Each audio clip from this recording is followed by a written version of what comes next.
It's a regular meeting. It's an actual meeting.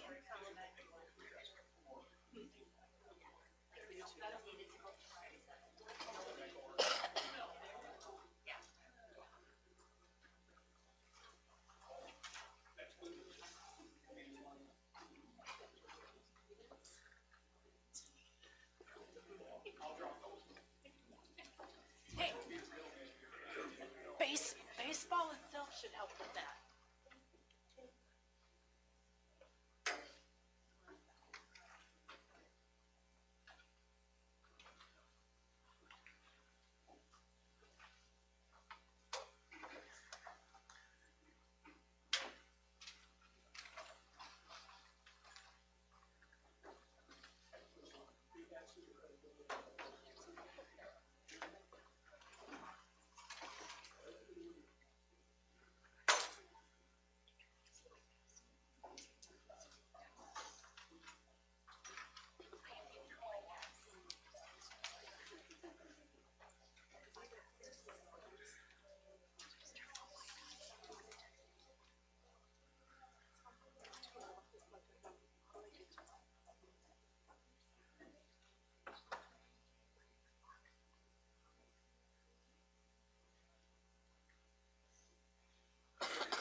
Oh, I'm sorry.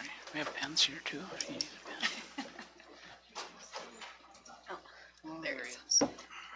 Perfect. Perfect timing.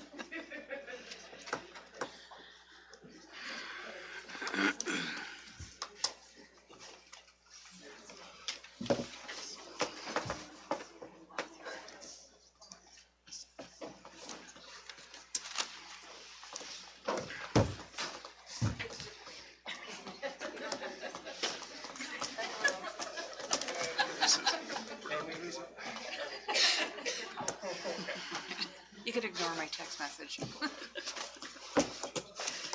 All right. Well, ready to get started? Mm-hmm. Everybody got their mics on? Is Boyd here? Mm-hmm. He's got that bright yellow coat on. It's almost like Couldn't see him come in. like a Jerry Lewis entrance. He brought his glasses too. The non-broken ones. All right. I'll call the meeting to order. 402. The Pledge of Allegiance. I pledge allegiance to the flag of the United States of America and to the republic for which it stands, one nation, under God, indivisible, with liberty and justice for all.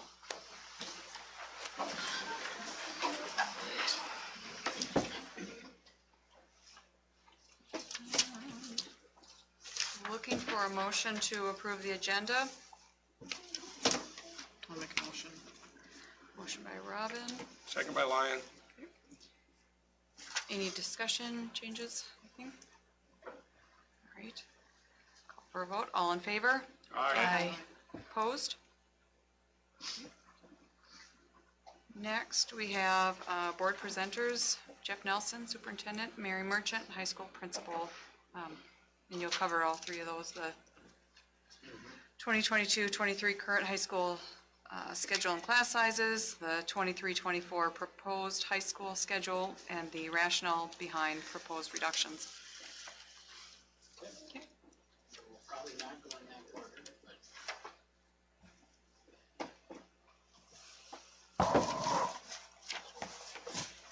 mic on?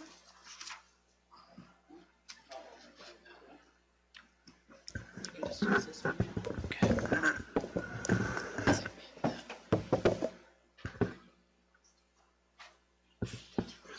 Last time it was dying too, so maybe save it up.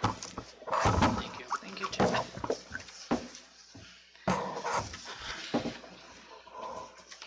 All right, I've been sharing out documents with everyone, and I'm just going to kind of go through this. I'll try not to read it. There's lots of information. Hopefully it's useful in making decisions. This is, budget reductions are never fun for anyone. Lots of emotions get involved. I try to avoid getting into situations where people are turning on each other and calling for cuts in other departments and stuff. So I prefer to have staff and parents give feedback. And that's kind of what has been used to come up with this document as we move forward. But 75%, at least 75% of our general ed fund dollars from the state is based on enrollment. So our student enrollment directly impacts the numbers of students in classes and determines the number of teaching positions needed. When you have a drop of 35 students, as we did between 1920 and 2021, it's felt in the classroom first. And I know the staff sitting behind me feel that I'm just focusing on the teaching staff. But there's other cuts and other things that we will consider. But the first step is to make sure that we're not overstaffed in the classroom, as terrible as that sounds. We have limited funds. And I think if making some tough decisions now will help us get through these lean years. And I think if you look at some of the enrollment, it's forecasted. I mean, I don't see any influx of 35 new students anytime soon.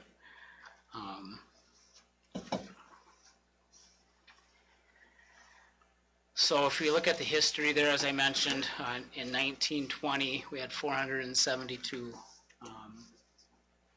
students, and that's K-12. What do you mean, say 1920 or 2020?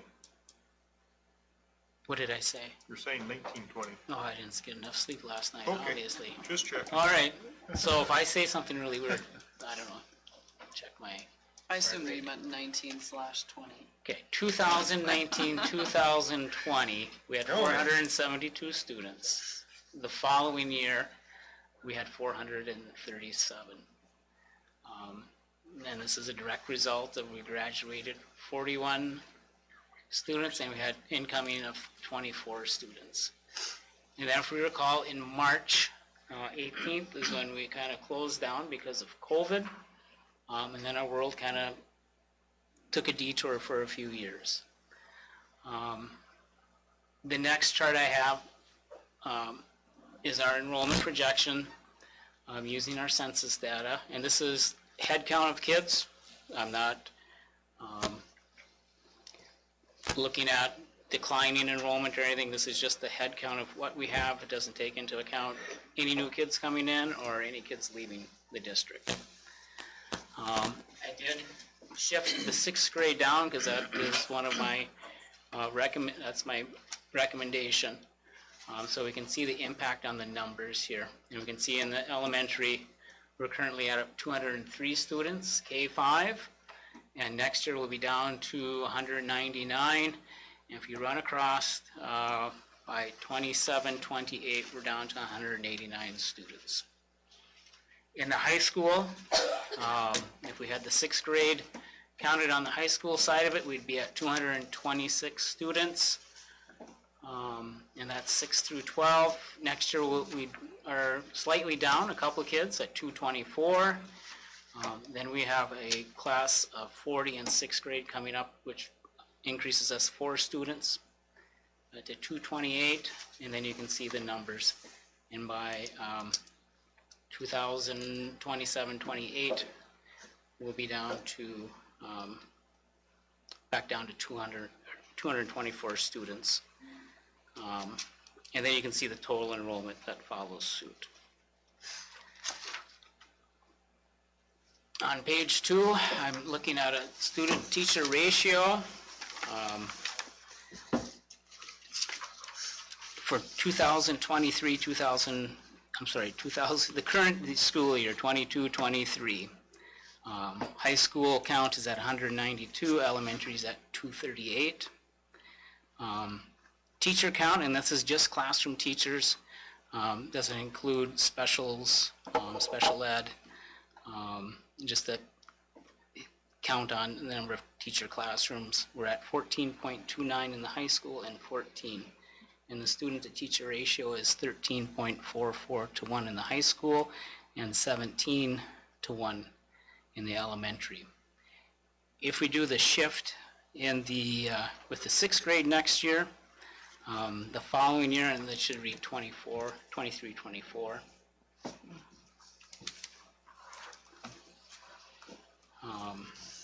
High school would be at 224, elementary at 199, and the ratios are a little bit closer, 15.68 in the high school and 16.58 in the elementary. And I do that just as a broad metric when we look at pupil units and the number of teaching staff. There's lots of other things that come into play. This is just kind of a rough metric, but it kind of gives you an idea of, you know, student to teacher ratio and what that load is. And as we go through some of these classes in the high school, my rationale is that we need to do something with that on the high school end, in my opinion, to balance that out as far as number of classes and students in the high school side of it. The next chart is the current class schedule, and these are the classes listed, and I picked 10 students or less, and I believe there's 13, 14 classes listed here. I'm not going to go through all of them. A lot of these classes historically tend to have fewer students, but we've always been focused on trying to have as many electives and choices for students. I'm not saying small classes are a bad thing, but there has to be a balance. And when you get to a point where you have so many small classes, you're not adequately funding the staff that you have.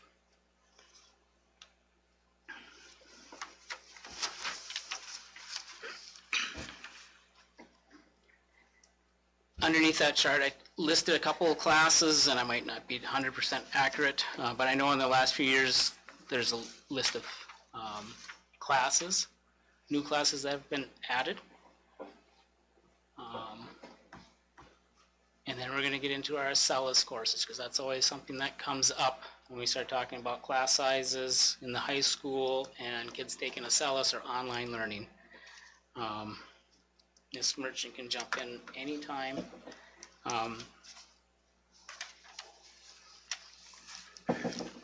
But we have the courses listed, and I see why this changes every time, but my formatting's bad. And the stuff in the red line is just stuff that's been updated. We've had some errors, and Mary's gone in and made some changes.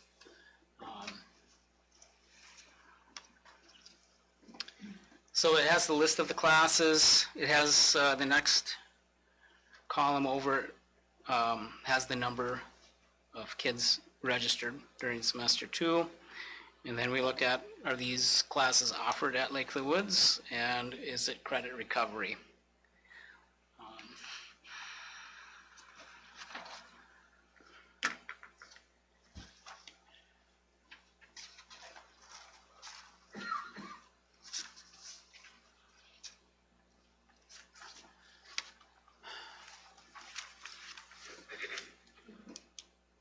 So we have 49 classes that are for credit recovery. We have 49 courses with 41 students that are taking elective classes, and it's broken down by the number of students by grade level. 29 of the 49 electives is foreign language. We've had Apex in the past, and that's $300 per class, so the Acellus is a little more affordable. Mary also put in the number of kids in study hall, and we'd have to go back a few years, probably prior to Mary's time, to look at some of our study hall numbers. But I do know when I did the scheduling years ago, we had a lot of kids in study hall. So with those single-digit numbers of kids in study halls, it tells me that whether it's Acellus or in the classroom, kids are taking classes and they're not sitting in a study hall. We have 5 classes that are scheduling conflict. We have 4 AP credit classes in Acellus. And then we have 21 courses where a student and parent, for whatever reason, whether there's a conflict with the teacher, what have you, pretty much demands, I want my kid not to have that teacher, and that happens. And we try to resolve it and try to work with the staff member and the parents and the student to get them in the regular class, but that doesn't always work out. So either we offer it as an Acellus class or they go online to get that credit. Number of Acellus courses that are due to students transferring and coming in behind in credits, or the credits they have don't align with our requirements. We have 3 kids or 3 classes. I've listed the cost for Acellus. It looks like it's going to be about $8,000 next year. It's $5,000 for classes, and then it's $25 for each student enrolled. And then they offer training for staff and administration. That's $1,500. Opportunities for college credit. We have 11 students taking 17 classes, and that's online college in the high school this spring. College in the high school, and these are the classes that our teachers offer for college credit. We have 24 in American Lit, 22 in Applied Communication, 4 in Statistics, and 16 in Pre-Calculus. PSEO, we have 1 full-time off-campus, and we have 6 students taking PSEO classes online in the building. Open enrollment, resident students that open enrolled to other schools, we're at 29, and then we have non-resident students that open enroll into Lake of the Woods, we're at 25, and we have 9 students that are homeschooling. Changes to next year's schedule based on the addition of the 6th grade, and that was sent out in the packet. But basically, comparing it to this year's schedule, reel-to-reel history will not be offered. It will be offered every other year through the decades. Enrichment, and that's an intervention and supports program that Mary started with the staff. We'll still continue to offer those, and that's 7th and 8th grade. So I think it's period 5. There's 2 sections. We've just adjusted the teaching staff that will be providing that service. Health 8 will be reassigned back to Phi-Ed. Integrated math will not be offered. And there was a period 2 intervention that was kind of a support person that didn't really did support paperwork for the enrichment programs, and when there was paperwork to do, would go into a math class and help support those students.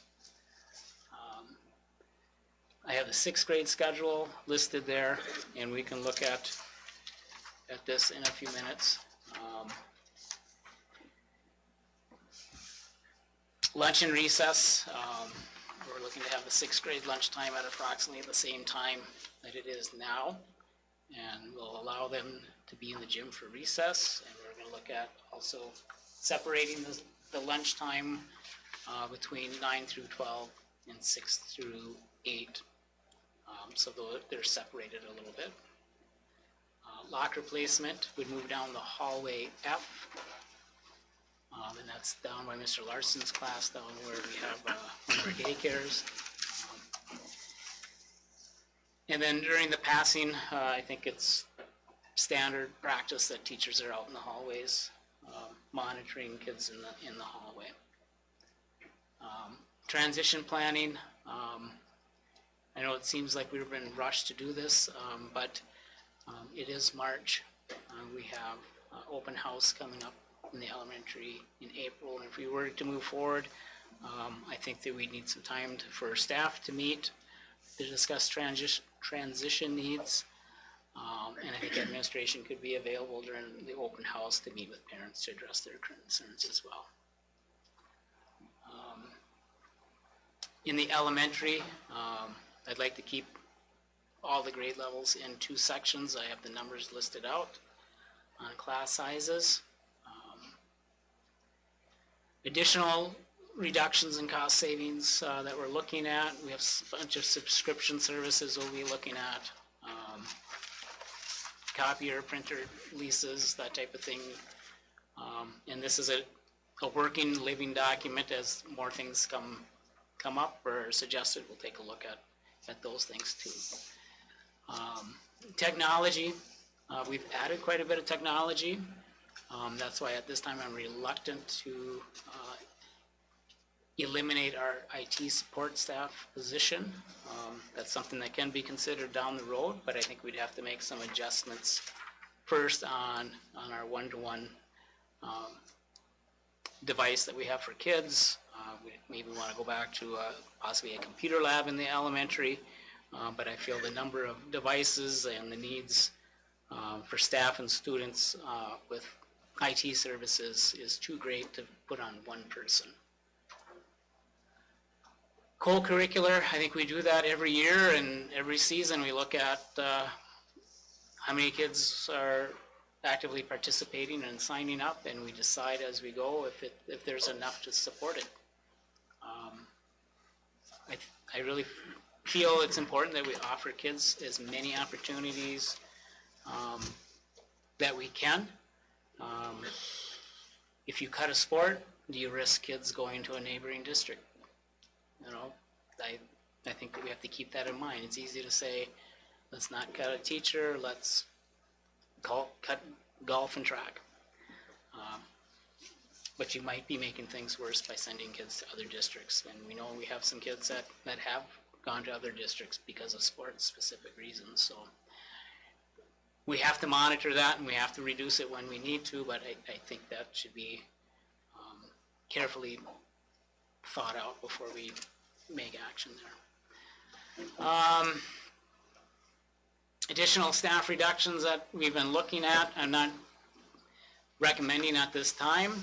It could change before everything is done. We were looking at eliminating the elementary dean. I had quite a bit of staff feedback on concerns with that because of the need of students. He stays very busy right now. If we shift, no matter what we do with the number of kids we have, the need is still there.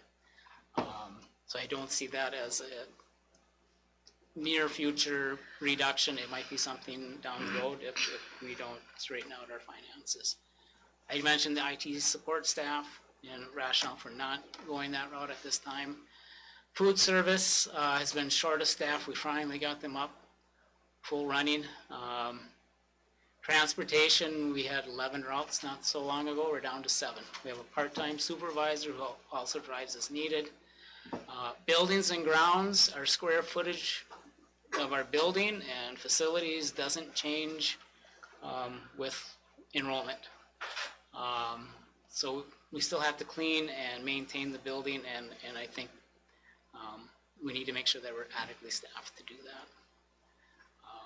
And the supervisor in that department also does custodial work and does step in when we have people that are not able to work and we can't find a sub. Support and secretary staff, we're actually down 1 paraprofessional.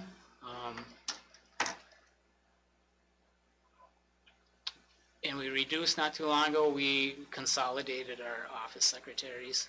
In 2019, we had 15 paraprofessionals. We now have 10. Business office, we get written up every year for separation of duties. I think for all the things that we have to continue to do, like purchasing, payroll, that doesn't change automatically when we have a reduction in student numbers. Most of the people in the office wear multiple hats. And we've already combined. Jill does administrative assistant, she does food service. Harley does all of the accounts payable, purchasing. She does some HR stuff. So at this time, that's not a recommendation I would make. Administration, we've combined the AD, community ed. That was a decision, and we went through quite a process with that position a couple of years ago. Superintendent, elementary principal is a combined position. High school principal has been assigned a lot of extra duties and coordinator positions.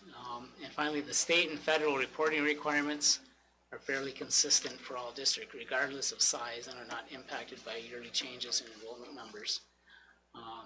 So we have to be careful that we don't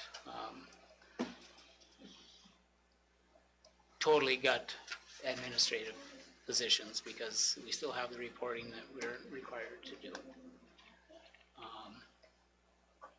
I'm not going to go through the ESSER. People can read through that if they like, but we do a number of grants. I mentioned the ATSIS grant that I'm looking at. We can do a committee for grants. The thing with grants is that the money isn't usually permanent, and when it runs out, what do you do, especially if you write grants where you're supporting a staff position. So that's always something to be looking at. And then I have a long list of legislative proposals. And this is nothing set in stone. Stuff is being talked about. When we get to our projection model, we're looking at, one, we have a 4% increase on the formula next year. Well, some of these other things are also passed. That 4% isn't so much new money because it's going to be spent on other things. So we just have to keep that in mind. And this doesn't usually get settled till May if we're lucky. So some of the decisions we have to make in the near future has to be made now rather than wait till the legislature settles things. I listed some of our final thoughts when we look at cuts, is trying to keep all of our learners in mind and what's best for them as much as we can. And we have to look at the big picture. There might be concerns with sixth graders going into the high school, and that's understandable with parents. But if we don't make that move, parents need to also think about, we might not have some of the elective offerings that we currently do if by not making that move. So there's always a trade-off on those types of things. I just threw this up earlier today. Several options that we could look at. I'm strongly recommending that we reduce 3 FTEs. Estimated cost savings for 3 I gotta print. FTEs is 160 to 180,000. And if you look back when we lost those 35 kids, a rough estimate would be about $350,000 less revenue. So keep that in mind. I haven't had much feedback on absorbing the high school math retirement or eliminating the floating, what I call a super sub. position. The super sub position was actually added as a result of lack of subs. We did increase that the salary for subs, so we've had a few more subs come back. It'll still be an issue. We have staff that sub. I will go in and sub. Mary goes in the sub. I know Jill was in subbing today. So we have office staff and support staff, dean of students that fill in as needed when we have to have coverage. And we have to keep that in mind too as we reduce other positions outside of teaching. So I feel like those two are pretty much supported. The question is with the third FTE. I'm recommending that we look at shifting the 6th grade. In my mind, it'll help address some of our class counts and that teacher or that student to teacher ratio in the high school by shifting those kids over. And if we do it this year, it's one teacher that's going to be reduced. If we wait till next year to do something like that, it would be 2 staff that we would be cutting next year rather than 1 this year. Option B, looking at the elementary, moving some of those classes to 1 sections. We have this year's 5th grade, next year's 6th grade. It could be in 1 section with 28 kids. That would give us our third option. Kindergarten in 1 section with a full-time para. We're looking at 21 to 24 students, but this will increase class sizes in the elementary. Option C is looking at the high school to resolve the student count issue. And this could impact multiple staff. If we eliminate the 7 electives with the lowest numbers, that could impact several staff. We could look at eliminating program, industrial tech, welding. We could look at other programs to make up that lost student population. But not only will that impact several teachers, it'll impact options and choices for our students. So that's why option A for next year, in my opinion, will have the least impact on student programs. In the high school, we'll be able to keep staff full-time and continue to provide students with choices for courses and activities.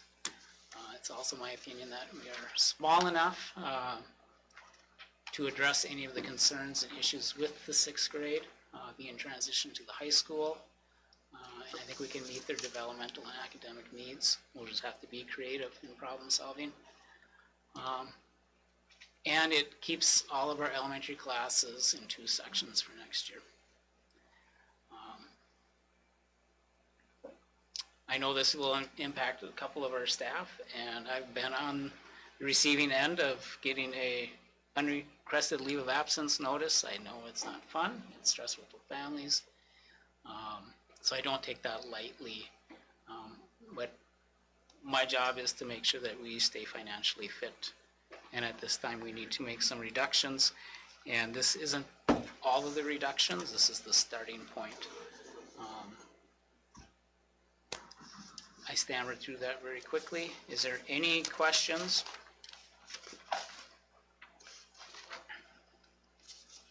From anybody, right? Do you want to open it up for a few minutes of questioning, or would this be a good time to do that? Yep. I think, yeah. Everybody else is comfortable with that. Yeah. Because next we would have, Well, I can,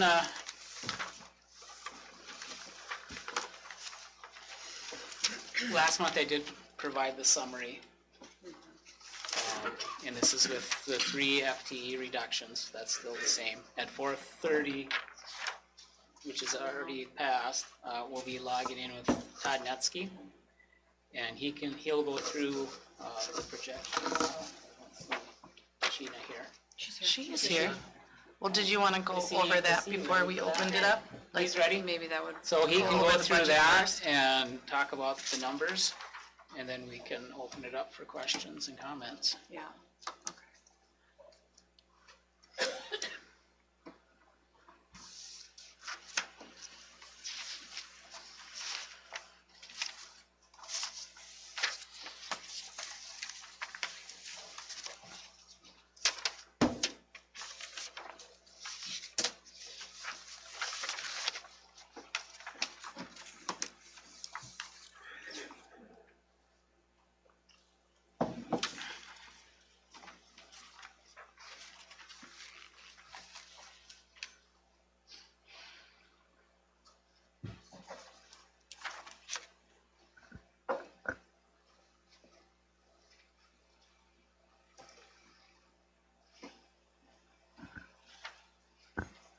Hello, Jeff.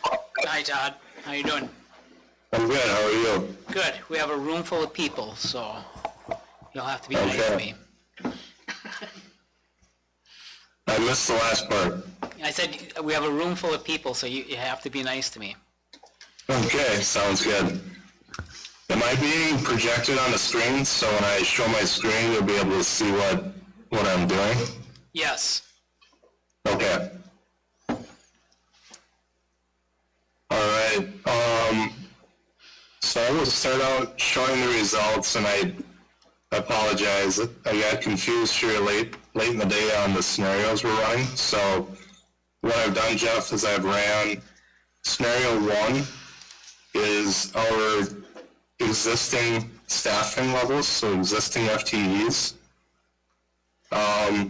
with a, well, let me just open it here.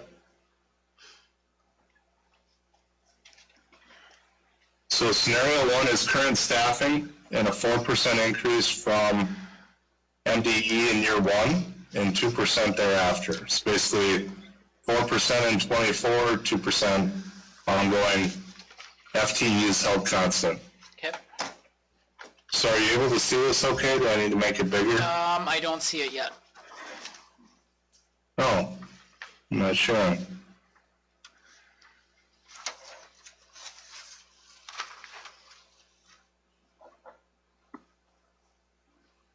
Okay, are you seeing it now? Yes. Okay, so what we have here, this is the formula allowance per pupil unit in 23. You can see the 4% increase, so it goes up to 71.38 per pupil unit. Each 1% increase in the formula allowance results in $33,000 in more revenue for the school. We have a 25% unassigned fund balance goal. Here are the projected revenues, current year, budget, and then projected based on our assumptions. And expenditures, salaries and wages, benefits, and everything else grouped together, increasing at these percentages. And what is the revenue less expenditure, so spending variance? So currently in the FY23 budget, 75,158 deficit spending. And then these are the variances going forward. Okay. These are the pupil units being projected in the plan. So that's ADMs times the weightings. Grades 7 through 12 are weighted at 1.2. Grades early childhood to grade 6 are weighted at 1.0. So unassigned fund balance, basically we'd be at $1,339,000 in 2028. Our unassigned fund balance would be right here. Our goal is 25%. So we're not in SOD, but we are not achieving our goal of a 25% fund balance. These are the changes needed to reach our fund balance goal. These are not cumulative. This would be the change needed that year to achieve the goal. So Todd, I'm looking at the numbers, and this is our summary A with reduction of 3 FTEs. This is no reduction of FTE. This is staffing held constant at current FY23 levels.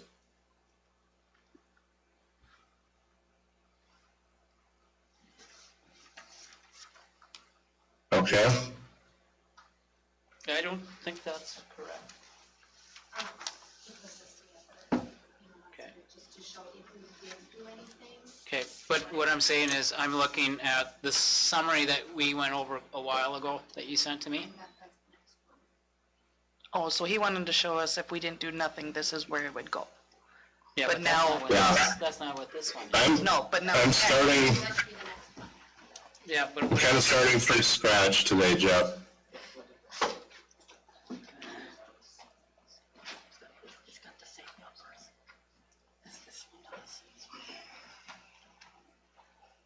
Yes. okay, unless I'm making it, maybe we made an error previously. But that's the one that we did a couple weeks ago with the suggested reductions. Yeah, so I want to build that one essentially together. It was confusing as to what our scenario needed to be here. So I'm just starting with this is scenario one. Current staffing, 4% year one, 2% thereafter. Scenario two is current staffing, we get 4% year one, 2% year two and thereafter. So I'll just skip to the main line. Where's our unassigned fund balance at? And what are the reductions needed to achieve a 25% fund balance? So that's that scenario. Now scenario three is what I need to do on the fly here with you, where we make reductions.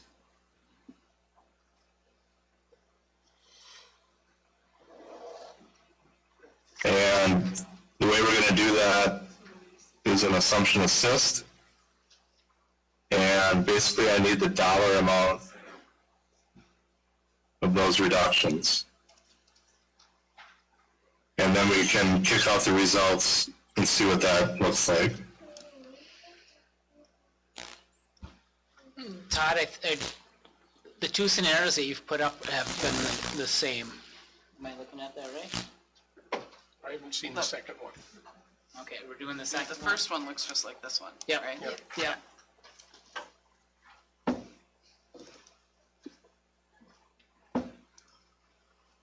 Scenario two is a 4% increase year one and 2% thereafter.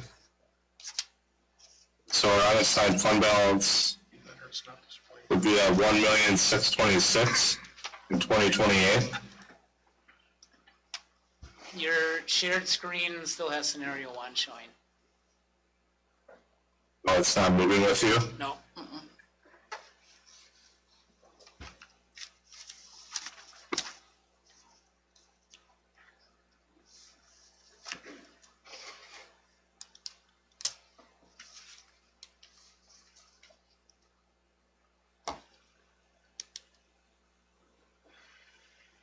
Are you seeing scenario two now? Yeah. Yes. Okay, so that's the 1,626,000. This is how the fund balance changes over the 5 years. And these are the reductions needed to achieve a 25% fund balance.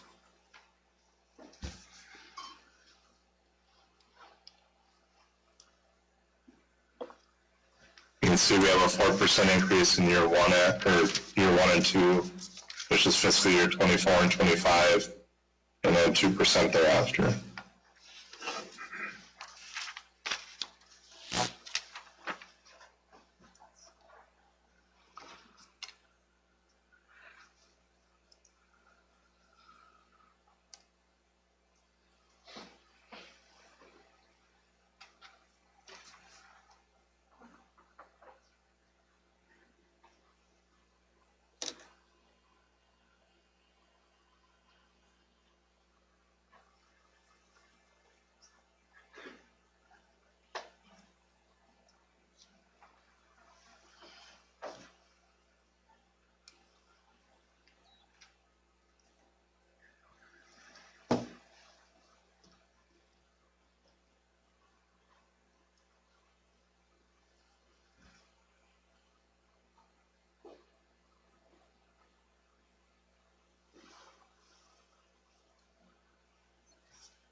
So the English major gets to ask the math questions, but am I seeing that properly when I say that the only difference between 1 and 2 was the hope that we get a 4% increase over the next 2 years, but we're still talking about staying at current staffing levels, current staffing expenditures, correct?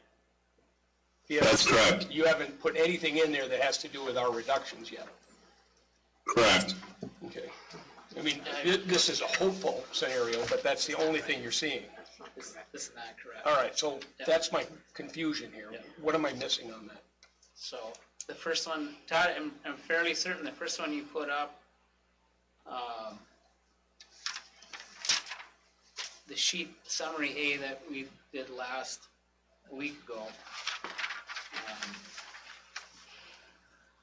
was a 4% increase year 1, and 2% thereafter, and this had 3 reduction of staff, 3 FTE. And this is the one where we added back the dean of students.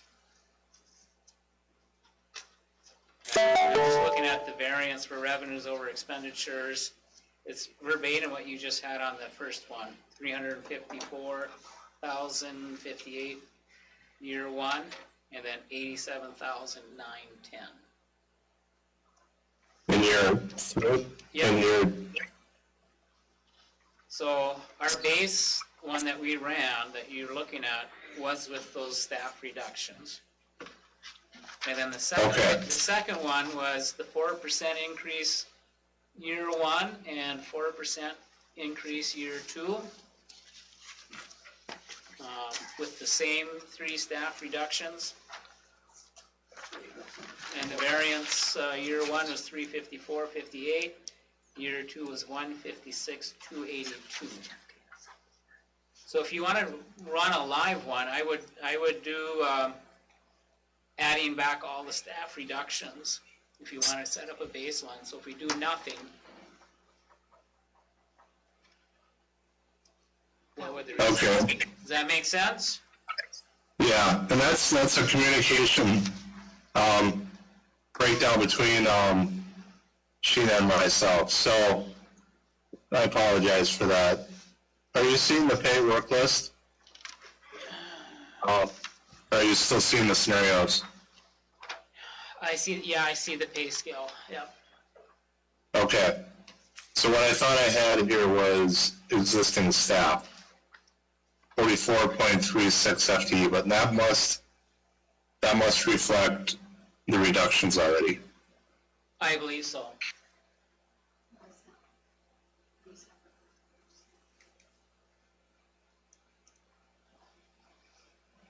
Yeah, the one I just sent again was no cuts. Okay. Okay, so it's just a timing thing. So we need to add back 3 FTE here and then run another scenario to show results before reductions. Yeah.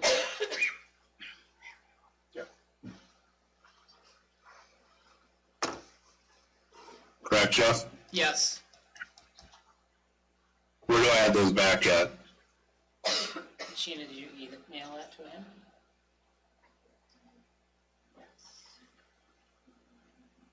So the one I sent again before the meeting was as it is currently.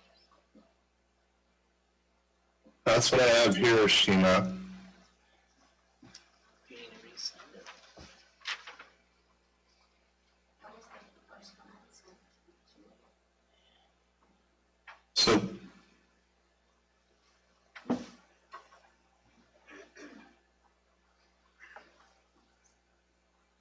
this one right here at 359. Yep, that's what is currently right now this year.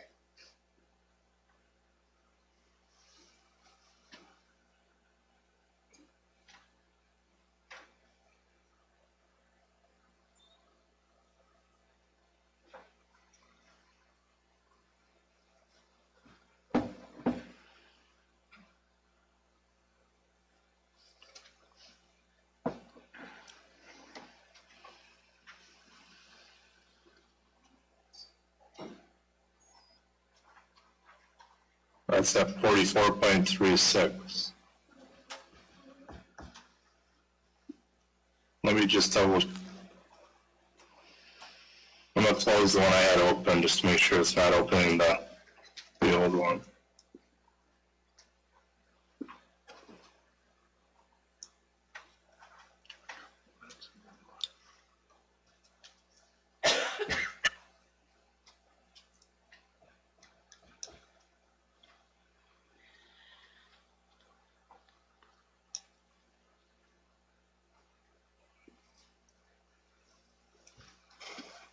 Yeah, I think there was a number typed in here incorrectly. Sheena, it was 21. It's 3. I think it's 3.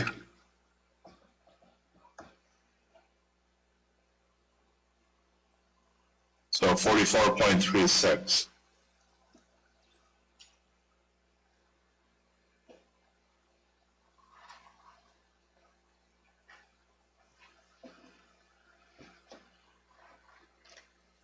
So that's what I used on those two scenarios. So should we be adding 3 back here somewhere?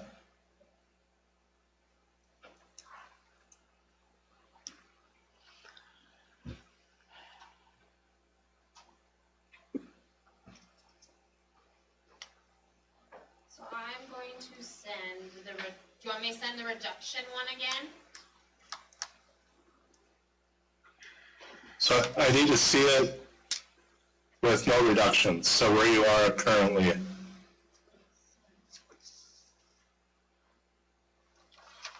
I think we're hitting the point Yep. where we need to move on. We'll have to clean this up and we'll send out the scenarios. All right, sorry guys. Okay. All right, This something that, so we won't have this information then today. Apparently not, no. All right, we'll be in touch, Todd. all right, Thank you. thank you. All right.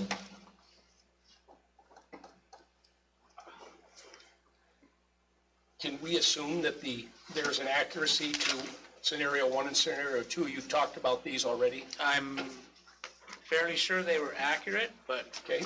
we'll need to, Well, we can verify that, but I'm looking at the numbers again, that in your first scenario, which is hoping for a 4% state aided increase, correct? Yep. And 2% each year thereafter, which is Yep. according to your words, conservative yet realistic possibility. well, the 4%, again, if you go through that list of all the legislative stuff, that 4% might not be 4% of new money. Because I it know. might have to pay for. Right. Yep. The I guess- add-ons that I we guess saw there at the end. We need to just realize that in 2019, 2020, we've lost 35 students. And most of those were high school kids, 1.2 going out and a small kindergarten class coming in. And if we do a rough $10,000 per kid, and that's very rough, so $350,000 Right. less revenue coming in. And if you look at the numbers moving forward,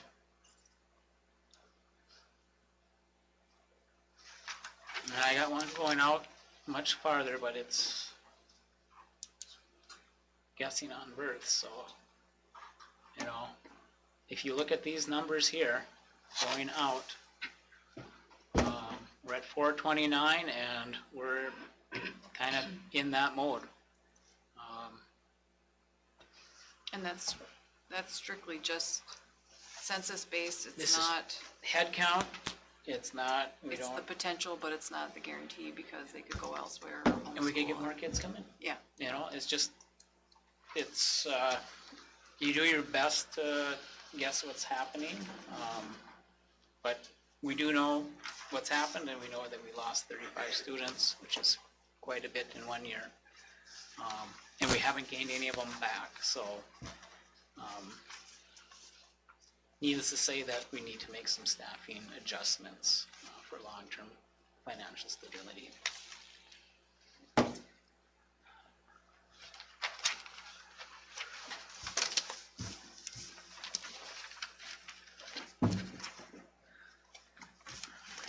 Did Did you want to open it up then, Corinne? I think so, yeah, since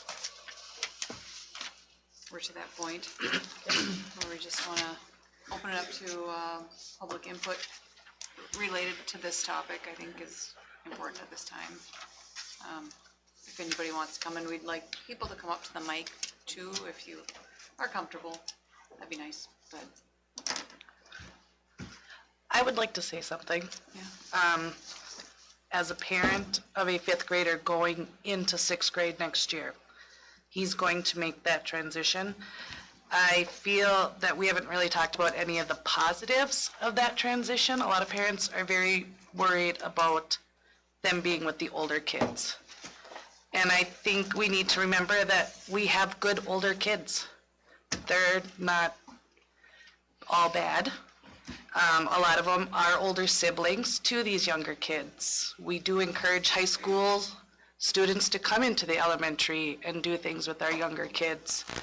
I think that they'll get more focus on their subjects compared to being just with one teacher that's doing 6 subjects compared to one teacher that's doing 1 subject. They'll get that focus. And I think it's going to help keep the elementary classes smaller, and that's important.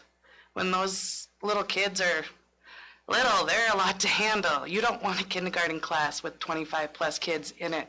You can't give them what they need. And I think it'll give these kids more independence, a little more self-reliance. And I would hope that when my kids get into high school, they'd be nice to the younger kids. You know, it's what it is. I don't think it's a bad move, personally, from a parent's perspective.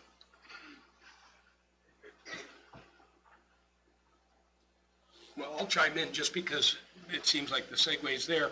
I got specifically 5 different letters from people addressing this subject in other subjects as well, but I think their concern, maybe well-founded, was, for instance, I always say I grew up in a system that was much more urban, and 6th, 7th, and 8th were always together. It's just the way it was.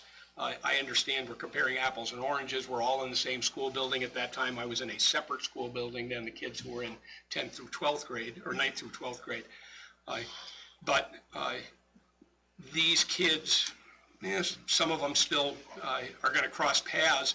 And I think that was sort of the overriding sentiment. There were 3 con letters and 2 pros letters. So it gives you an idea of the balance there. This is a community divided subject, about whether your kids can handle the 6th grade adequately, and the other 3 were not as convinced that that was a good move.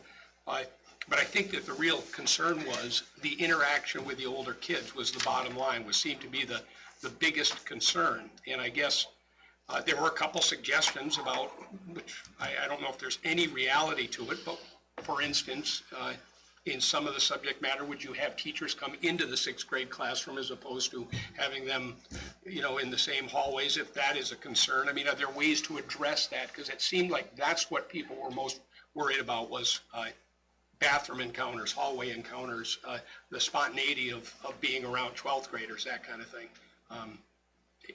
And I don't know if I'm understating that, and that's where I'd encourage somebody else to say, no, you're missing the point, but that's what I'm getting out of these letters. So without a 6th grader going in, I can't be any more discerning than what I'm hearing from you guys. So if there's more that want to comment on that, I'd certainly encourage you to. I guess I'm just saying, have faith in our kids. Yeah. And we've talked about, restructuring the locker space, having a home base. Yeah. So, looking at the locker Turn your mic bays. on, though, please. What? Turn your mic on, please. Thank you.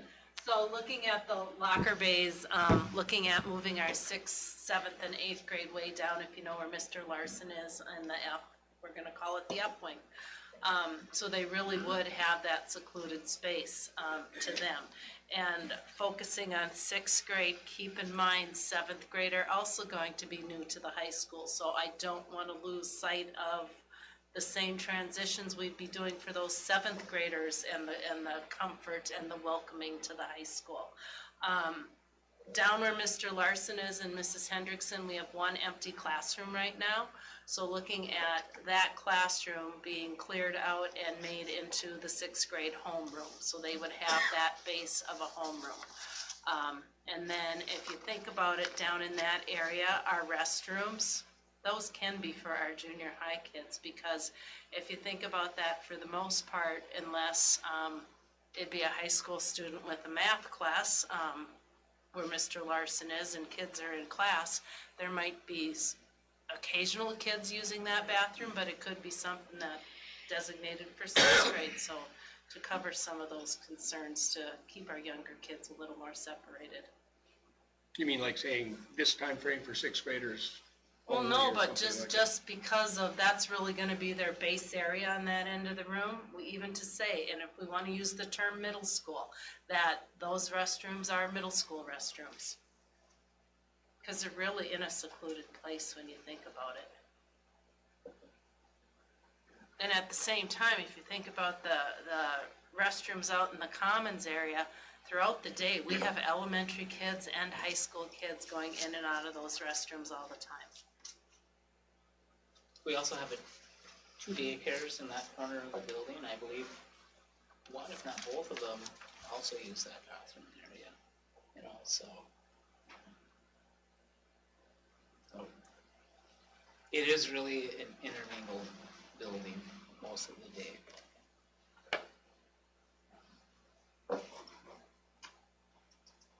I know my daughter goes to daycare here, and they are out in the gym to the walking track, and I've had many students say, I seen Etta today. Well, they must be having a good interaction then, you know, if that's what's happening.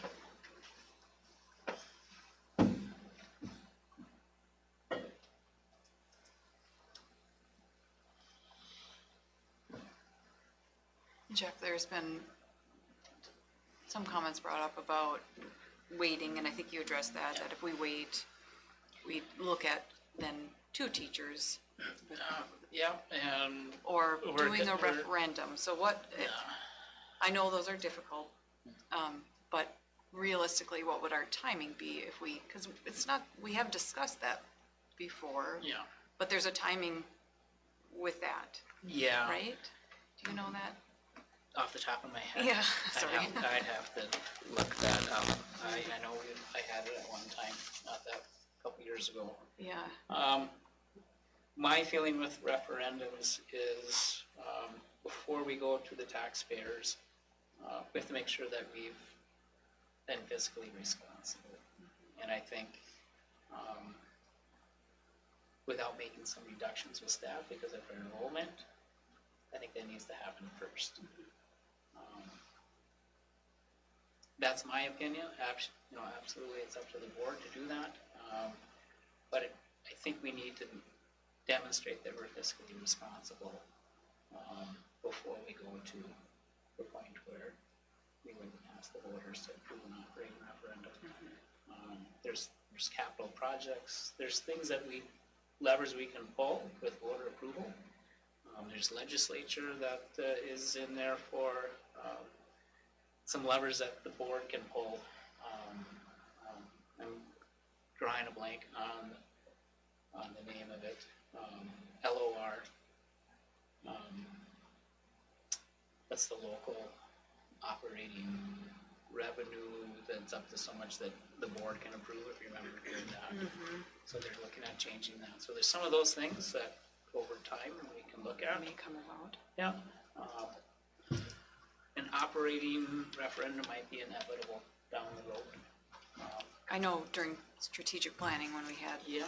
that was discussed, and also declining enrollment was discussed, and the projections for this area are, that is kind of our reality, so it's not maybe Referendum too could be tough surprising. in a knee-jerk situation too. I think it just takes a lot of time and That's what, public relations work to make that a reality. So that's not something that would address our immediate concerns.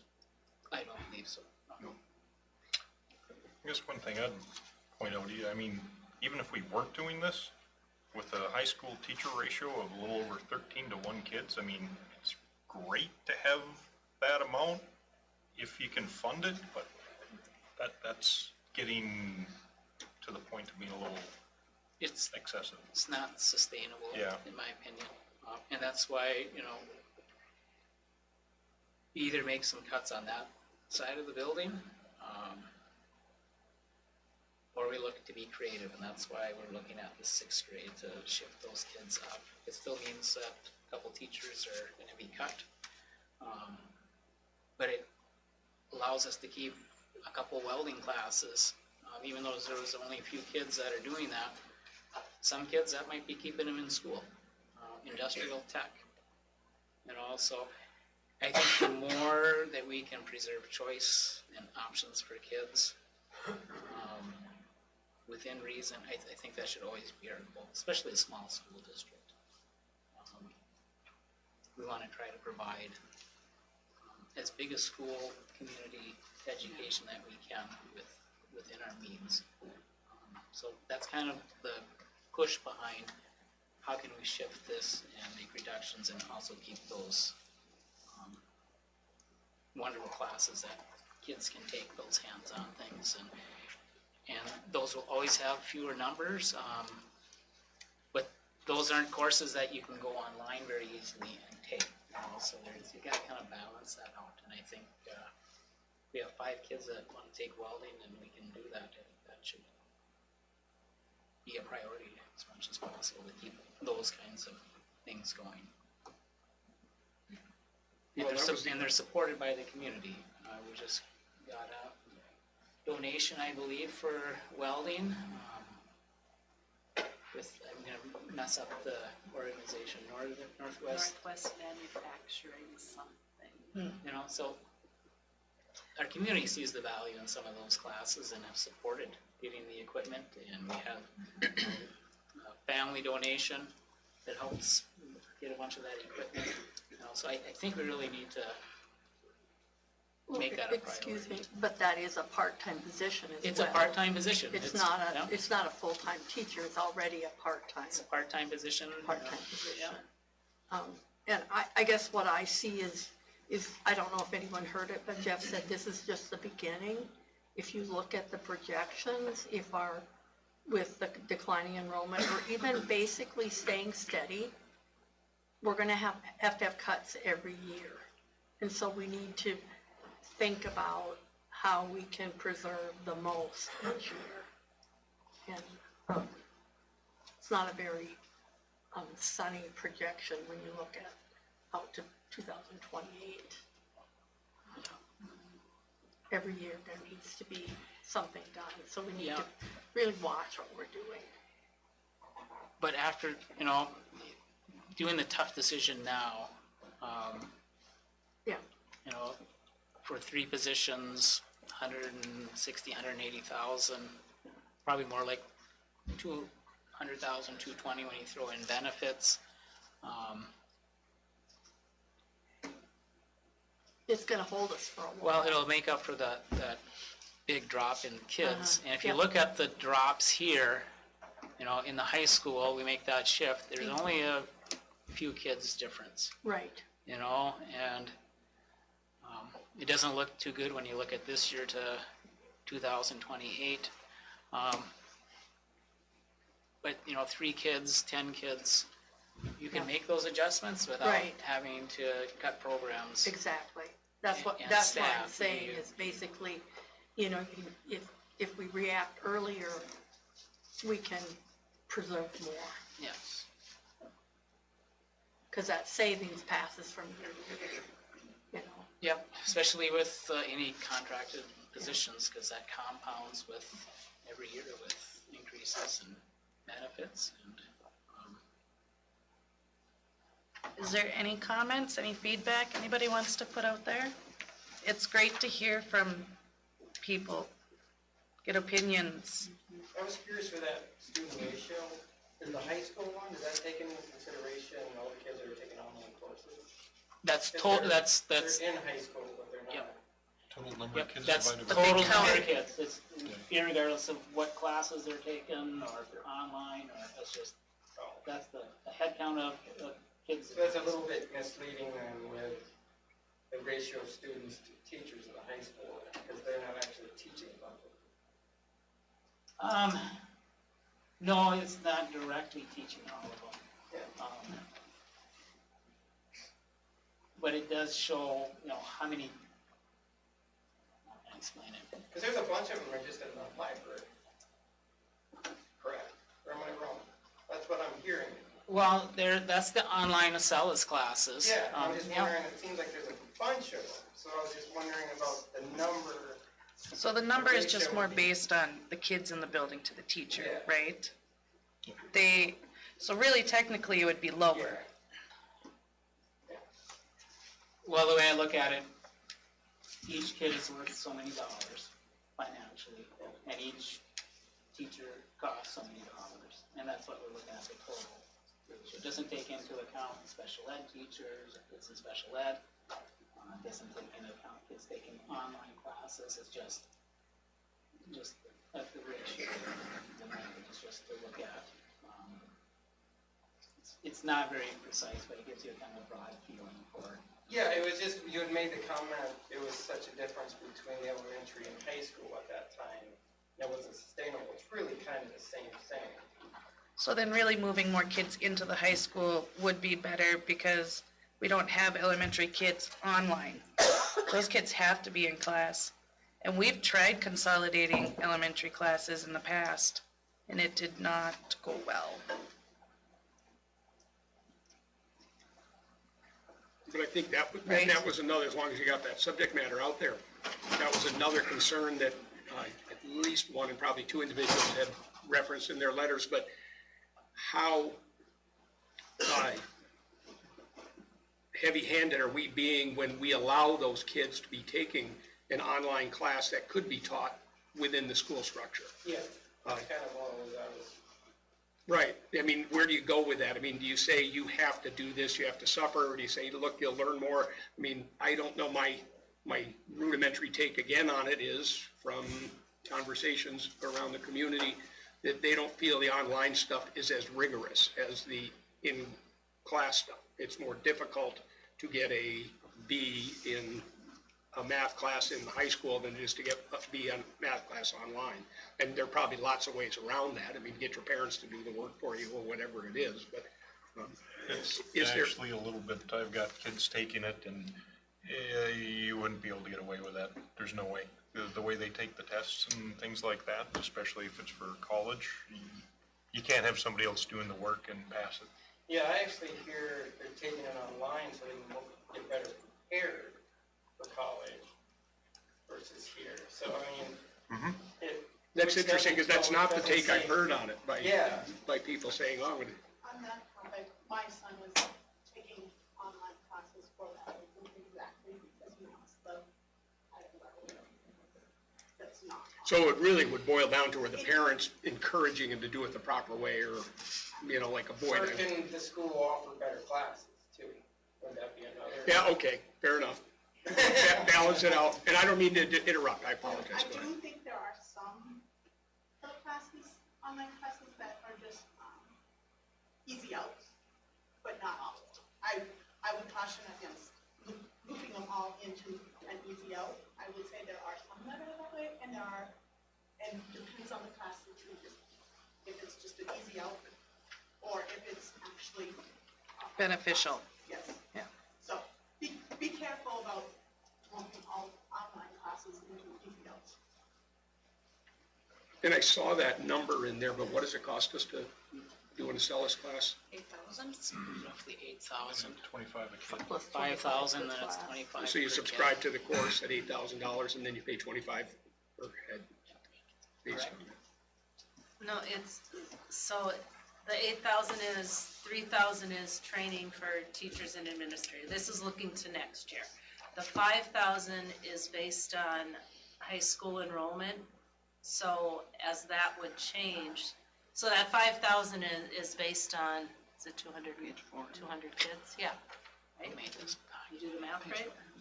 So based on what our enrollment is, I would see that number being less than the 5,000. But kids are not limited to how many classes they take. But we do have to be careful to keep in mind, so Acela's classes, they can be regular high school classes. There's some AP classes on there, which are advanced placement, where the kids take an exam at the end of the year. And then there's the online college and the high school classes, which many of our students are taking. With ESL, I guess that comment was brought up, and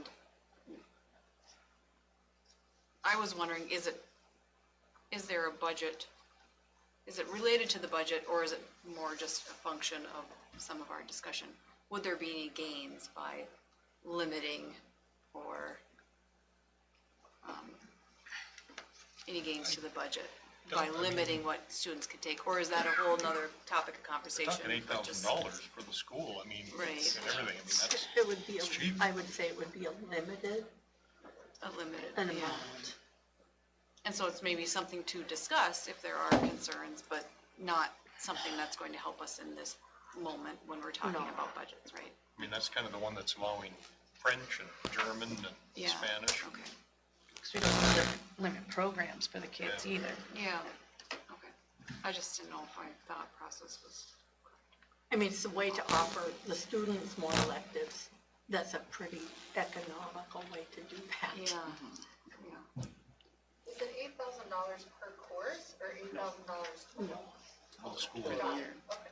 And I have a question about the training is 3,000, so like, training for what? Training our teachers to put on an online course? Or training their teachers, like what's this training? It's training for our staff. Okay, so you spend $3,000 to train staff to teach an online course that's taught online? I don't understand. I could be seeing it wrong, but I've taken these classes. It's for administering the program. Helping them you still have to have navigate. somebody watching them test and doing all that stuff to make sure they're not having their parents doing the stuff and things like that. I would have to guess that that's probably some of the training involved in how to help the kids Well, navigate yeah, through and.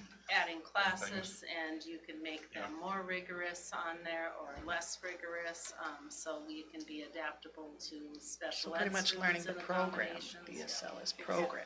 Probably Yeah. quite reasonable. Seems reasonable. I think we're getting in the weeds on that. Anything else as far as?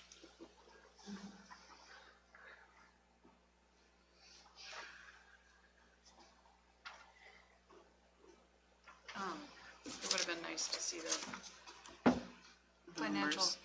Do we have to make a decision on this? We can table Today. it till the end of the month. I mean, I realize that's why we had a special meeting, but Well, we did the October 4th is the open house, right? Well, it's April 4th. Sorry. to give notice as soon as possible if we're gonna follow the Yeah. recommendations. Yeah. Yeah, I just, if we wait till March 27th, we can wait. I mean, we're not gonna violate any rules on non-renewal. My thinking was, in respect to the people that you lay off, wait until, when I got mine, it was end of May, So I don't think it's helpful for people to have to sit and worry about it. And if you're in support of doing something with the 6th grade, then it gives us time before our April parent meeting to meet with staff and kind of iron out the bugs and maybe send in a letter home to parents that it's going to directly impact for sure this coming year. I envision having something offered in April for them to come in and express their concerns specific to their child and give us a time to problem solve and see what we can do to address their concerns.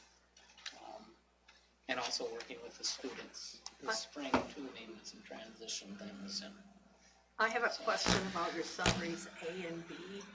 I know that there's, of course, the reimbursement, but if we're comfortable with the expense budget, part of it, that it has the reductions in it, that's what's the most important part. The most important part is not where we were before the reduction. reductions. It's where we were after the reduction. Yeah. That's for me, Yes. you know. It's nice to know a baseline. Right. But it's better, you know, you can kind of look at last year's and see kind of what the baseline is, but it's nicer to look at what the projection is. So, you know, I guess that would be just food for thought.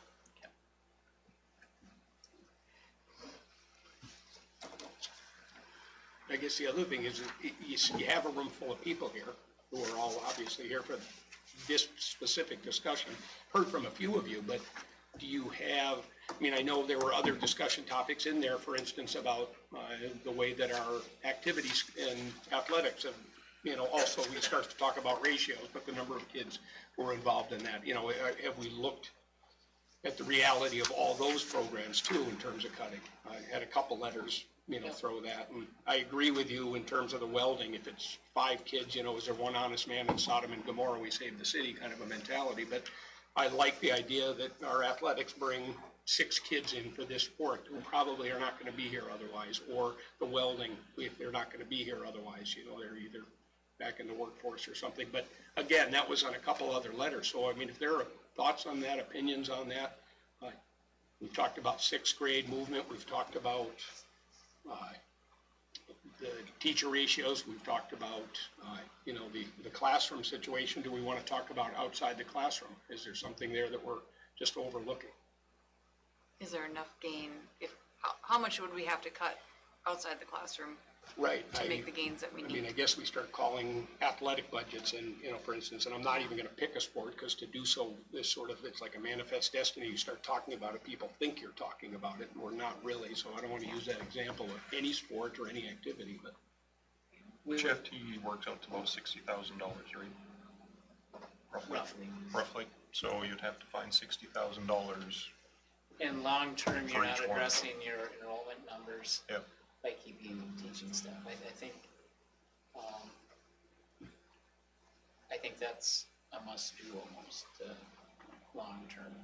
The athletics, those extra things, as Lynn was saying, our decline in enrollment is slow, but I mean, we're gonna be having to look at that every year or every season on, is there enough interest to make it worth having?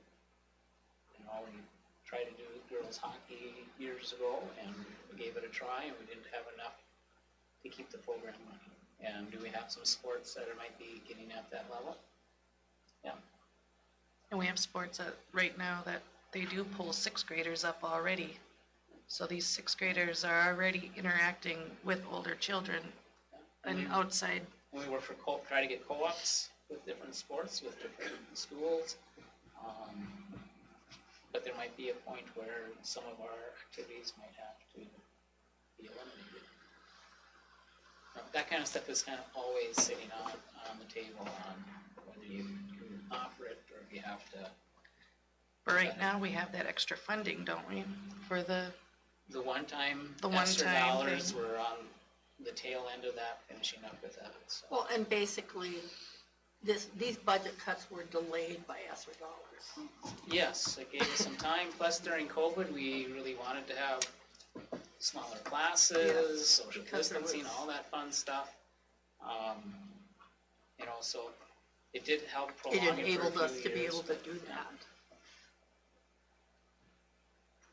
Well, to follow up on your balancing of, or looking the opposite way on the coin or whatever metaphor you want to use, but what are we doing as a school to bring kids in, you know, and maybe that's the other thing, you know, I mean, why are there not, and I will use a sport because it's a very successful one, why are there not girls migrating along Highway 11 to play volleyball here?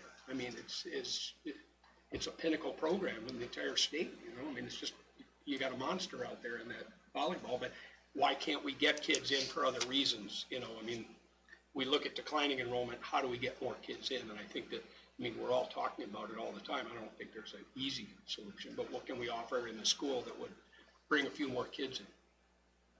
Can I ask when the last referendum was? Pardon me? Can I ask when the last referendum was? When was the last referendum? We just we renewed it like 3 years ago. 2000, 2017, 2018 Was it maybe. long ago? Yeah, maybe 5 years ago. I'd have to go back and do Because some you guys research. are talking a lot about that won't help us, our situation now. But then you're also discussing about how long-term we can't be looking at, we have to look at the long-term. And with the referendum, then if we start now, with the referendum, then correct some of that. Yeah, and I we think might have. when we look at it, we're all doing it anecdotally anyway, but it takes a while, I mean, to get it set up in terms of the legislative process. And then it takes, I think, a good amount of PR. You have to sell the program. And then you look around you, specifically Morrow, Rosas, I mean, they were running referendums this past election cycle unsuccessfully. They did pass it this past year. But the year before, they did not. Yeah, so I don't know, like you said, I don't know how long that process takes to get something going. So that's why I say the immediacy of it's probably not pertinent to what we're doing here. But yes, I think that sooner or later, we have to go knock on that door again. Or we need to make more babies. Brianna, get on it. More. More daycare, yeah. Goes around and around. But I do think we have, I mean, that's what I like about a small school, is you've got a unique opportunity to draw certain kids. Now, you talk about 16 kids 4 years out, makes a big difference. You know, the number you're throwing $160,000, but it also, if you can get 5 kids in, I mean, it mitigates that pretty significantly. You know, now all of a sudden we're back up to $100,000. You know, we've cut that down quite a bit. So if different programs and classes and whatever we have here can make a difference. Yeah, I believe it's probably a broader community conversation that needs to, because it's just not the school that can draw kids in. I mean, it needs to be, we want people coming into the community. One thing to note is, like, South Coaching has their school board meeting on Wednesday discussing their own budget cuts, and they have 4 options, and 2 of their options include closing their schools. So, I mean, also being thankful we're not at that point, but Yeah, we when might you get an think of influx 5 of 10, years 12 and you kids. think of those 35 students that you did lose, if one of those schools were to close, I mean, obviously, we'd hate for that to happen, but in 5 years, again, going with your assumptions, there's nothing to say, okay, we generate 10 more students from that in the future.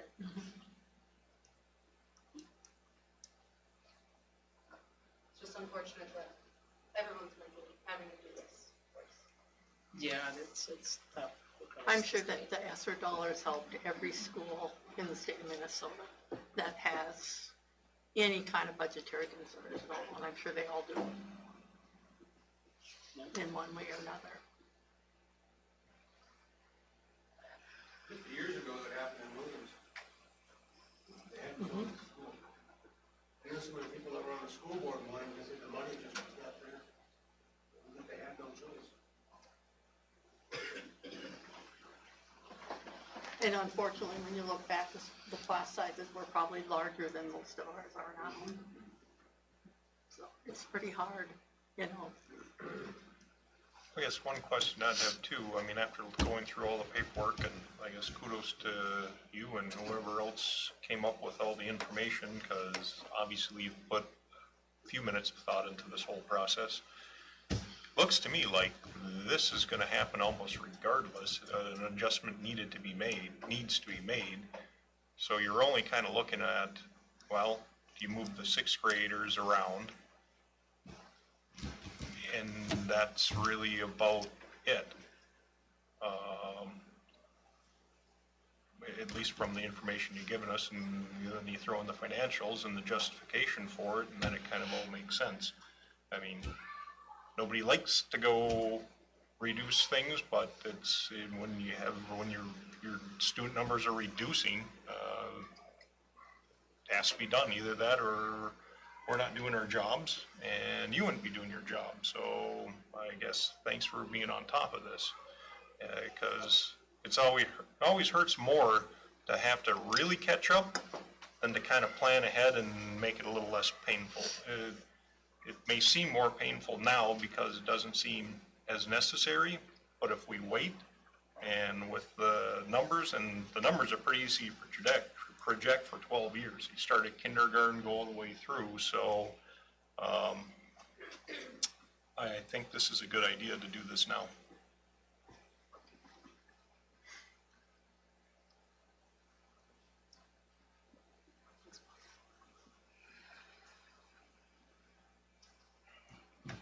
So it is an action item if the board wants to move forward and have you continue the process, or if you want to come back to the March 27th meeting. Those projection models.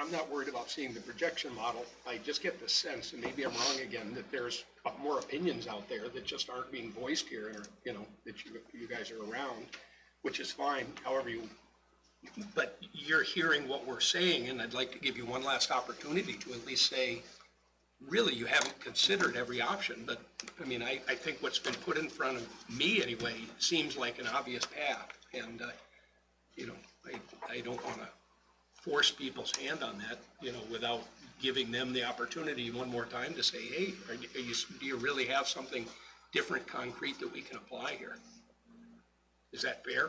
I mean, I know you don't want to do that to the 27th. You're feeling about, in terms of the staff, you want to make sure that things are legit, but I'm willing to take the heat on that and say, I'd like to postpone it till the 27th, but that's, I'm one person. I mean, there's a 6-person board here.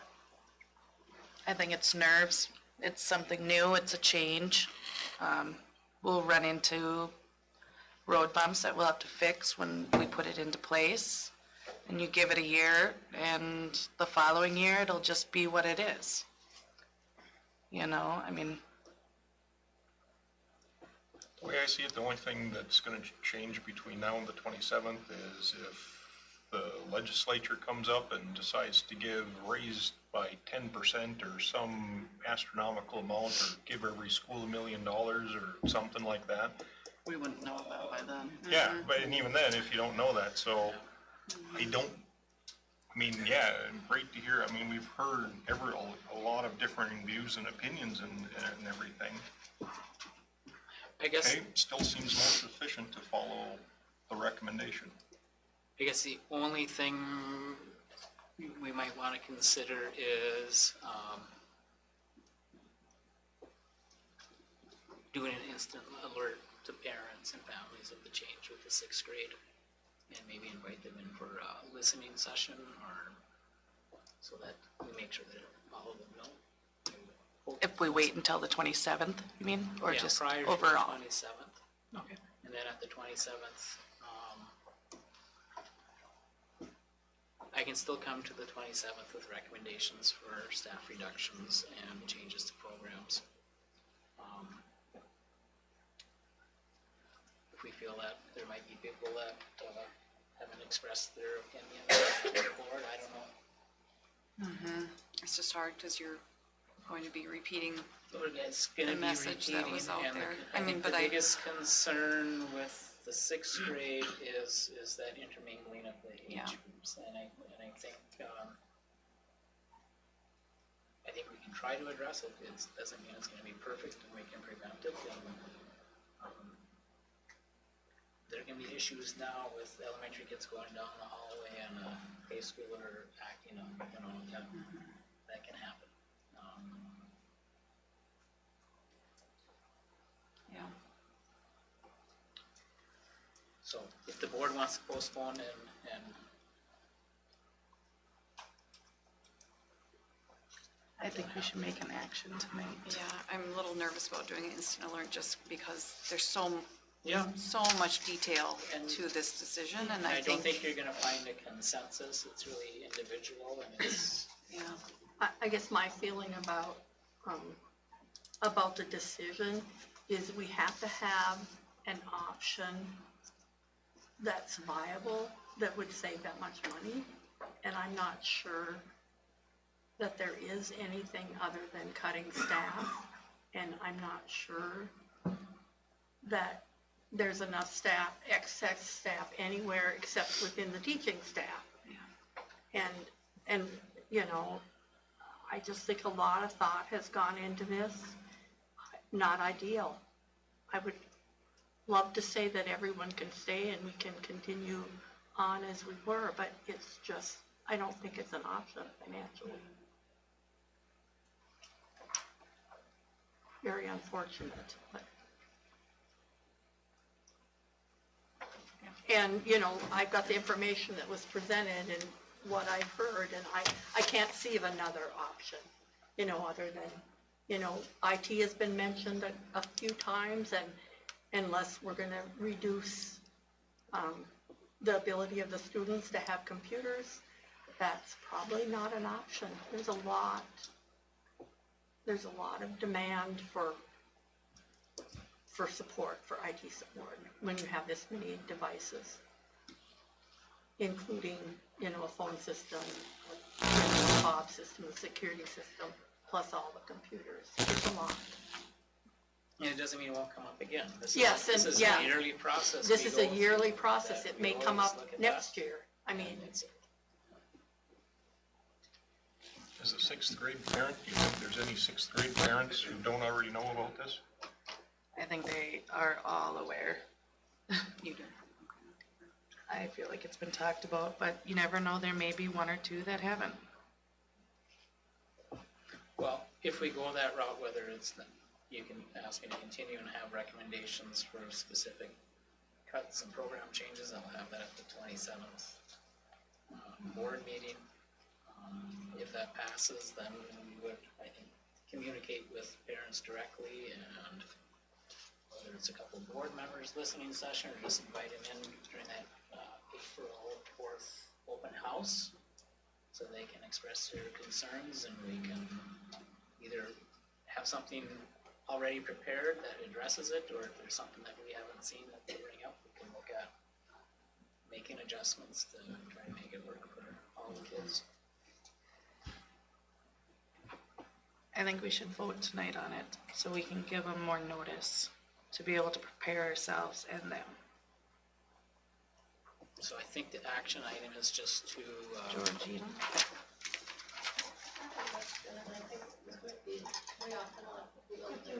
could you come to the mic? Number of our students that we have, do we really have a budget that we need to have two principals? Could part of the elementary be Mary's, instead of having a principal for high school and a principal for elementary? Has anybody looked at that? We have a combined position of superintendent and elementary. I'm aware of that. I can tell you, before I got on the board and I was looking at the administrative cost and looking at that, it's like, oh, what do we need all this for? We've got one school building and 400 and some kids. At the time it was like almost 500 kids. Being on this side of it now, I have to say that our administrative staff is probably about as low as you can get and still be functional. The sheer amount of paperwork and bureaucracy that they have to go through, if we did anything else, something would be lacking. Either paperwork that's required by the state, that sort of thing, or the elementary kids, or the senior high kids, or something like that. That's what I've come to the conclusion of. I understand exactly what you're saying. I mean, you see this, a school this size, oh, you should be able to do all that. I agree wholeheartedly with you. The reality is a little bit different, unfortunately. I mean, nothing is nearly as simple as it should be, is one way to look at it and say it. But I know exactly where you're coming from, but I think we're about as reduced on the administrative staff as we can possibly be, because they still have the same requirements as a school that has 10 different buildings and 10 different principals, that sort of thing. And I think the staff already feels the lack of administration, because it comes back to them not having support. It was a good thing to bring up, though. but there will become a time if we continue to reduce that. Something We might to look have at. to do something with administration. And we had looked at that again in the strategic plan, and I know our school was one of the lowest in the area, and it would be good, I mean, we're probably, 5 years out from that, it would be good to use that to to reevaluate. And we did do a pretty extensive time study. Yep. Before we brought in the dean of students. So. Yeah, we talked about reducing that position, and that got almost unanimous support from this. I think everybody I heard from in the staff said, no, that's not a good idea. Yeah. I think there's, even though the numbers of students might be going down, the needs of some of those kids has increased in the last few years. So I think right now there's some critical support that I think the classroom teachers appreciate, having an administrator available to deal with a student that might be disrupting the class or in need of some support. So, but it certainly is something down the road that might have to be considered. Are we gonna go over the old business, or are we gonna go That's what I was wondering. onward? So if we move on now, I don't know if anybody else has anything else to say, but we should probably move forward. So under public forum, which we just went through, we have written communications, and then whole business. Do we want to move B up to 4A? Or is it? Do you want to go over your stuff real quick? Yeah, I can. The last week or the week before, I've been working with FEMA on the damage that happened last spring. Thank you. And the parking lot damage and the road damage was pushed through, that was okayed. They're going through and with the track, what we're proposing, they're looking at possibly denying right now. They're looking at partial replacement with 2 quotes at about 70 to 80,000. They're okay with that. The experts that we've talked to, when you open up the track surface, what happens is a couple of years down the line where that was spliced, you're going to be looking at replacing the whole thing. You're going to be looking at the lamination and everything. So we got a couple quotes on that, and doing the top surface on the track is roughly around 350, 360,000. That's what we're pushing for. Their decision right now, it's actually come back to us. Their decision, they're holding firm on just repairing the areas. And so we need to make a decision. We can say, no, that's not enough. We're gonna move forward. What that's gonna do is gonna put it into an appeal process and push it out a little bit farther. They're not saying that they're not gonna deny it, just as of right now for initial damages and looking at projections, they're saying no. So we need to make a decision tonight. Do we want to look at pursuing what we're looking at the beginning, getting those areas fixed and resurfacing the track to have it done correctly? Or do we accept the bid of 70 to 80,000, call it good, and then if we have to resurface it, look at how we're going to pay for that on top of it? So if we appeal, then obviously it doesn't get repaired. What is it still usable for track this spring? No. So those will have to shut down 3 lanes. Well, but it would be usable, but only 6 lanes. It would at a reduced capacity.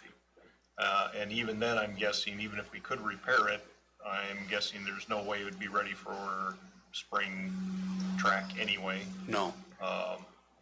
We wouldn't even be able to look at repairing until the end of June, beginning of July. Yeah. Well, based on our conversation for the last hour and a half, I'd recommend appealing and seeing if it works, and if that doesn't happen, I'd say just go for the repair. Yeah. The FEMA that would repair, Just the FEMA would pay FEMA for it. repair Yep. that they're paying for. If we do appeal it, we're not losing the initial repair. It's Yeah. just pushing forward, so. Mr. Storbeck, when's the track? The track meet for, was it the regional coming that we're hosting? We're hosting the subsection next year. And I also found out at our conference coaches meeting, Pine River is unable to be part of the rotation, so we'll get conference back again next year as well. Those are championship meets which you are required to have at least 8 lanes to be able to host those. And then the following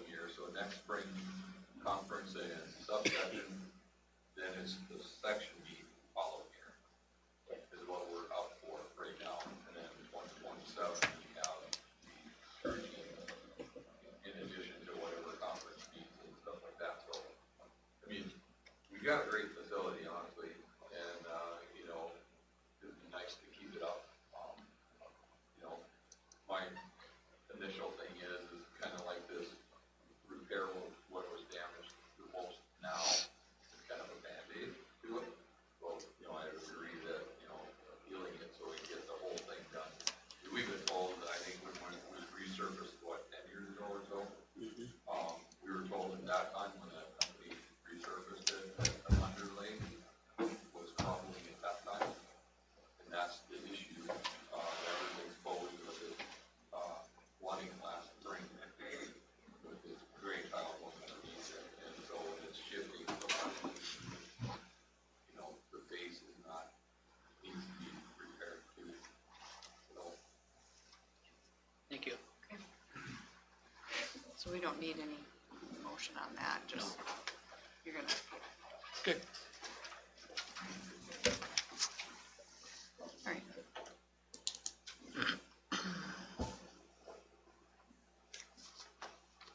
And then we've got, was that it? Was that?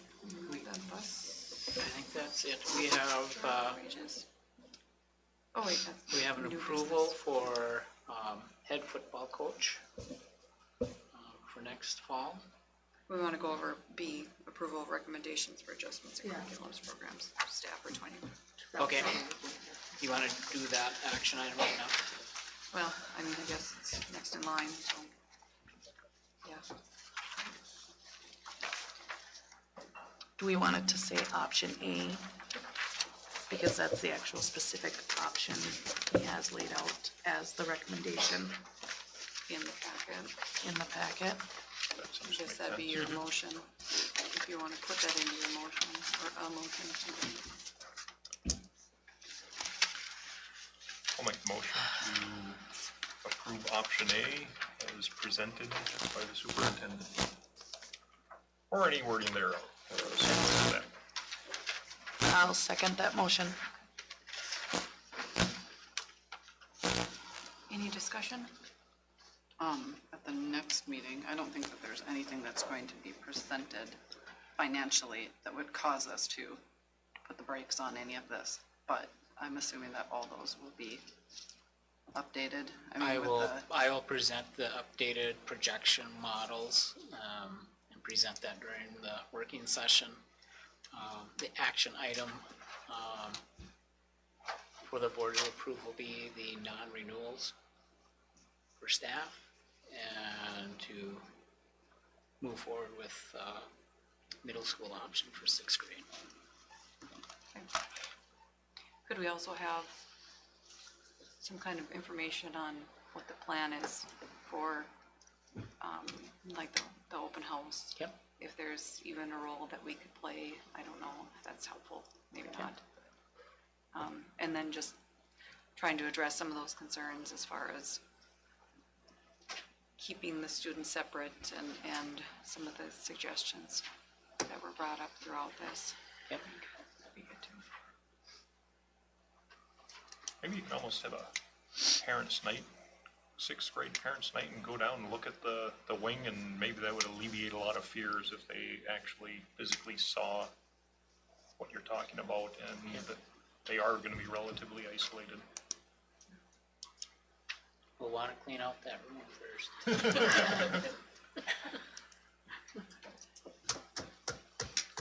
Okay, any other discussion? Call for a vote, all in favor? Aye. Opposed? Okay, motion passes. Right. On to new business. Approval of personnel resignations, retirements, and appointments. Got appointments of Hal Reeser, head football coach. Make the motion. Second by Lyon. Any discussion? Who's on the hiring committee for this?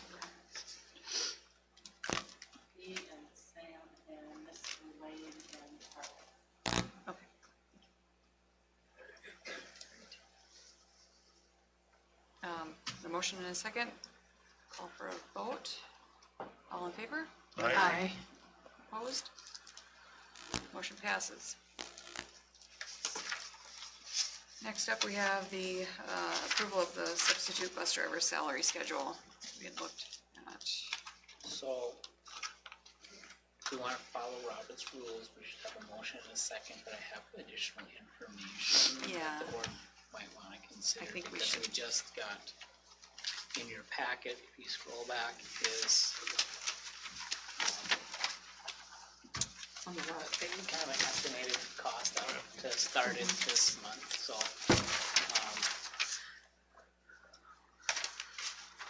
And,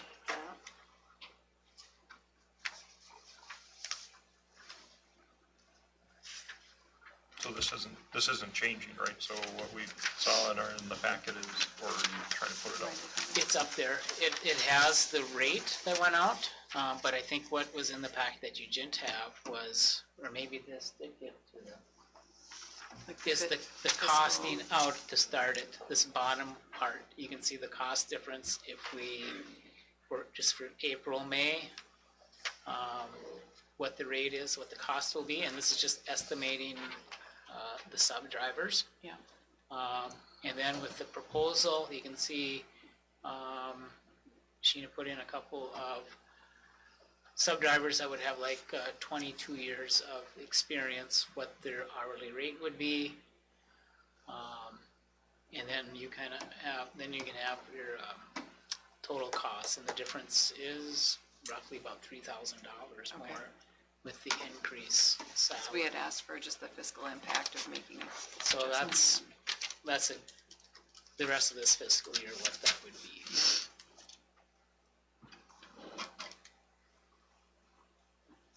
So it is a considerable increase for transportation.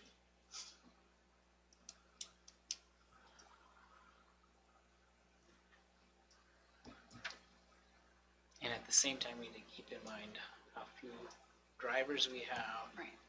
And how challenging it is to get new ones. To get new ones. Yeah. And it's become even more challenging. You know, so it's. And how, because there were several subs that were actually doing almost a full-time route right now, right? Yeah, and you'll see my notes up there though, that they can, if they get excess of 67 days, then they're entitled to be on the contract. In fact,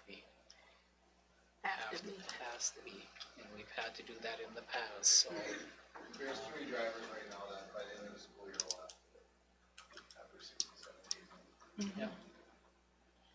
and then you're gonna have to pay them that wage anyway. Then if they come aboard, they would already be getting paid what rate they would be if they were on our What it contract. comes down to is the cleaning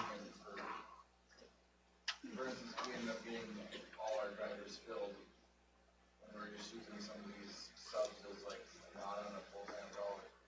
The subs do not want to, the ones that were possibly a full-time employee that reduced their employment, they don't want to come back for a less rate than they were doing the same.